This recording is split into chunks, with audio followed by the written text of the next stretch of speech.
So after recent fiasco with Roblox, I tried to use some other game engine, and my choice fell on LittleJS.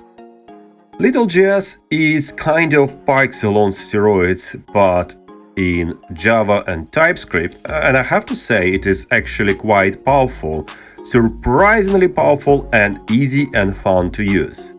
It doesn't have an IDE, so whatever you do, you will need to do in proper code editor. But it's super fast, the API is minimalistic, and you can make small funny games straight away.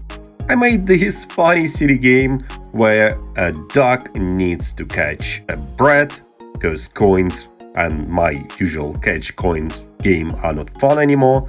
As you see, you can add funny effects, sounds.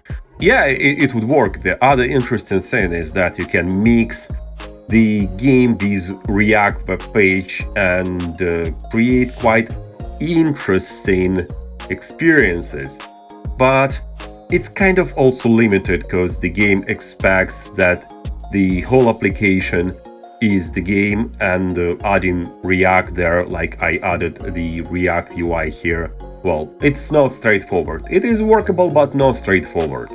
So yeah, if you want to write games using Java or TypeScript, LittleJS is very fun and easy to use. You wouldn't need weeks to learn it. I think you can learn it in a couple of days and use it.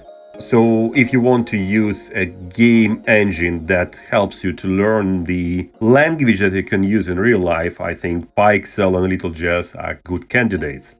At first I thought I would be using LittleJS from now on, but you know, I'm probably just a game maker guy, so game maker, I still love you. What's happening on your side? Don't forget to drop me a comment. What do you think about these faceless videos as well? I find it so much easier to make faceless videos than the videos with face. So probably if it is just faceless, I can make more videos. Yeah, drop me a comment, let me know what you think.